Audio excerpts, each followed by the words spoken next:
How about that? Here we are. Okay, now here's what we have to do. We have to get into our direct connect on Blog Talk Radio. We're getting everything ready just for you. Here? This is so much fun. It's so joyful. I look forward to this. I just did a Facebook Live. Okay, we're pressing on. Your show is scheduled to start in 30 seconds. There you go.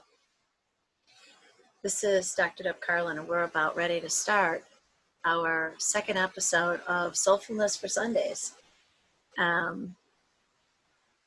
This creation is about giving you visual as well as auditory. Your show will go live in 5 seconds. 5 seconds. 3, 2, 1. Here we go. Hang on. Not quite radio. Right. Good. Can you hear it just fine? Good morning. This is your host, Dr. Deb Carlin, and this is the K Factor, where K equals kindness, and the factors are all the things that lead to it. Stop and think for just a minute. What does kindness mean to you? What is kindness? Kindness, in my opinion, is the actual original currency of the world, of the universe. Why? Because with authentic, holistic kindness, you can buy anything. When you are authentically kind, and we all take turns being amazingly kind, and then not so much, right? That pendulum in our human condition swings us back and forth. And there are times when, yeah, we all go there. But when we are authentically kind, what happens? Well, we build trust, we build rapport. And when we have authentic trust and authentic rapport, we're thinking this way, right? And we're feeling this way. And in our gut, we can feel that we are actually owning it. When we have trust and rapport and that bond, that connection with ourselves first, we have to trust ourselves first. Then we can with another. And then wonderful, beautiful things can happen. Like what? Well, let your mind just soar on that thought. Let your heart believe everything that you'd really like to believe about what's possible for you in this life right now. I love Oprah Winfrey's Soulful Sundays. So I've needed to reframe the titling of this so that perhaps she'll experience, if she ever knows about this show, the honoring in her direction. And blended with my belief about Sundays, they are a day indeed for replenishment, a little calming, a little invigoration in terms of our inspiration. We live right here, don't we? In our soul, in our heart. But what are they driven by? In my opinion, they're driven by our mind and what we're doing in here. What are you doing in here? Thinking. What are you thinking? Are your thoughts running away and you're trying to chase them down, or you're trying to squash them, annihilate them, inebriate them, medicate them? That's not the answer. That's not the solution. We need training. We need to train our brain so that we're driving this and we're taking it in the direction that we want to go. My ambiance, I am always working on my ambiance, whether I'm in my home, a permanent home, or a home that I'm visiting, in my car, on a walk. I want to have an influence over my environment because I know, just as well as you do, intuitively, 100%, that our environment and the energy that's there impacts us. Can you hear what's in the background for me here?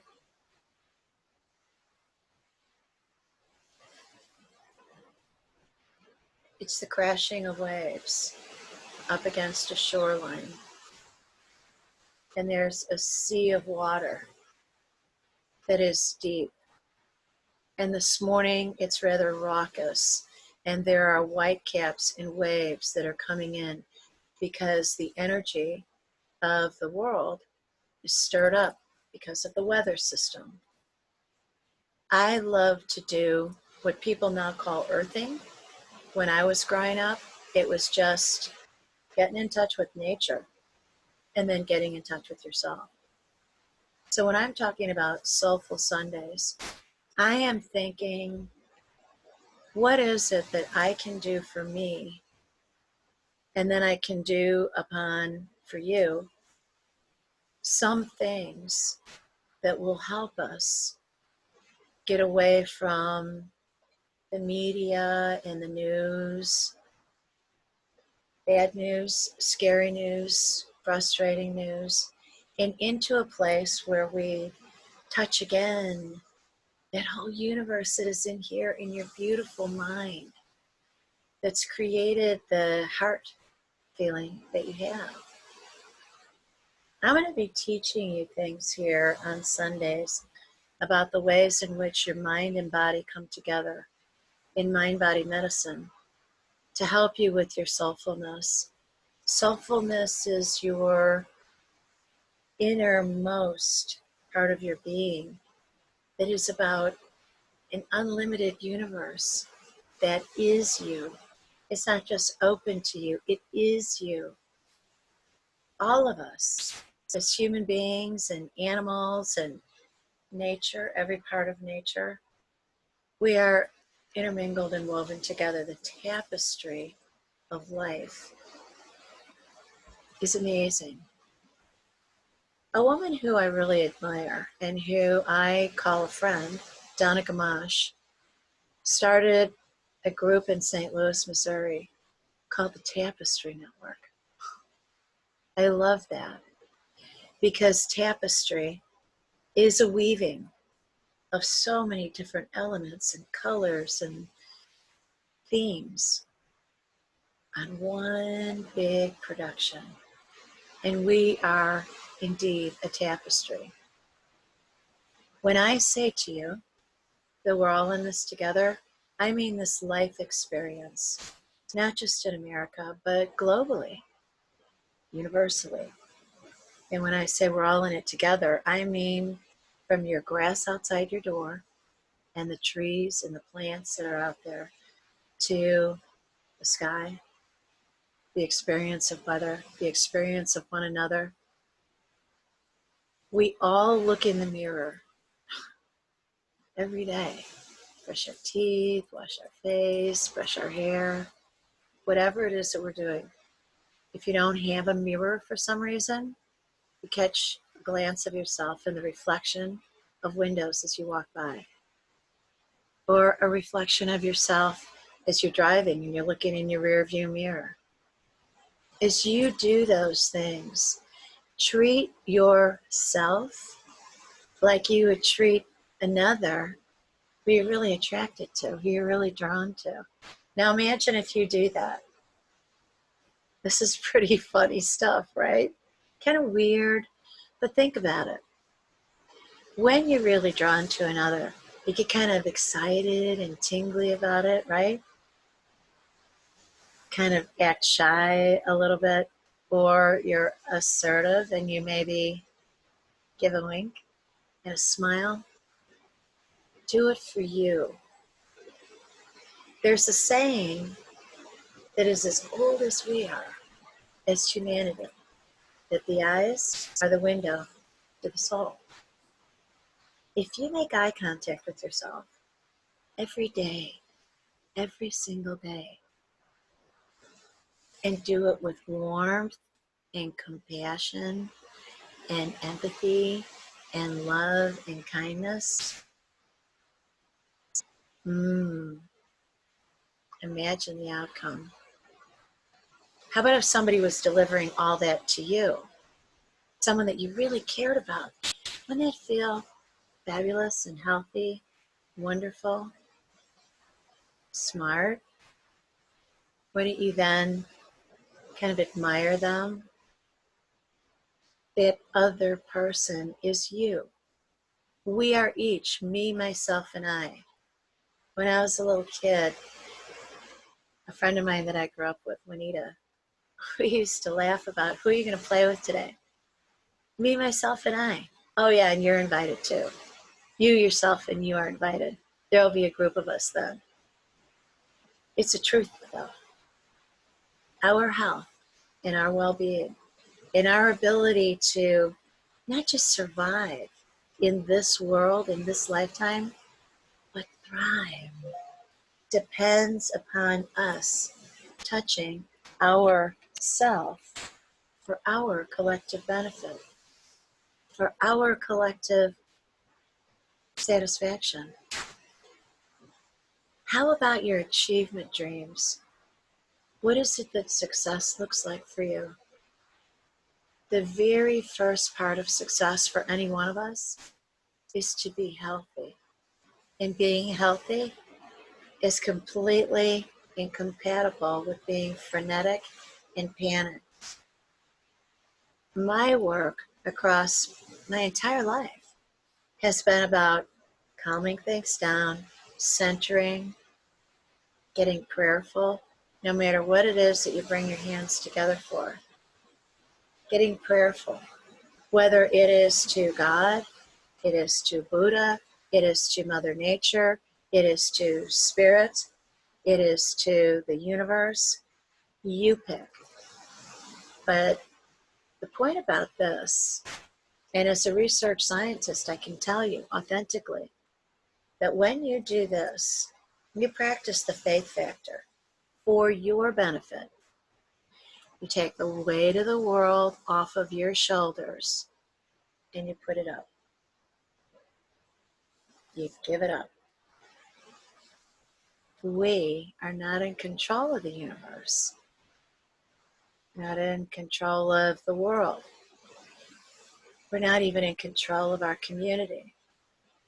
And too often, we are not in control of our own self. I'm a doctor of psychology, and I work daily to try to be in control of myself. And the only way it happens is when I'm in control of this. Every single one of us makes mistakes. It's how we learn. We make mistakes, and then we're accountable for making the corrections. My prayerfulness is for you to allow the opportunity to really feel your gut, feel your heart beating, experience what your thoughts are, and take them for every negative thought. Take them in a positive direction, just like that. Oh my gosh, I feel like crap. I'm worthless. I can't stand this. I'm in a horrible situation. I can't get out. Boom. Nope. Hey, you in there. I love you. I care about what happens to you. You are my nearest and dearest. I love who I am. I need you to travel with me in this brain so that we, the entirety of me, we can get to where we want to land. Each one of us, every human being I have ever encountered, famous people, to people no one's ever heard of, other than their immediate circle. Who's more valuable? Equal. But we have to realize that we are most valuable to our own self first. First. First. 90 seconds. So you heard it. On that note, this has been my call to you for Soul-Filled Sunday. Take a walk outside. If it's raining, get an umbrella or wear a slicker and a hat and galoshes so you can splash in the puddles. or take a walk on the beach or in the grass and enjoy the day. And come back here every week 60 seconds. and have a wonderful, blessed, beautiful experience today. Peace out, right? Take care of yourself. I'm going to exit out of here now and end this Zoom.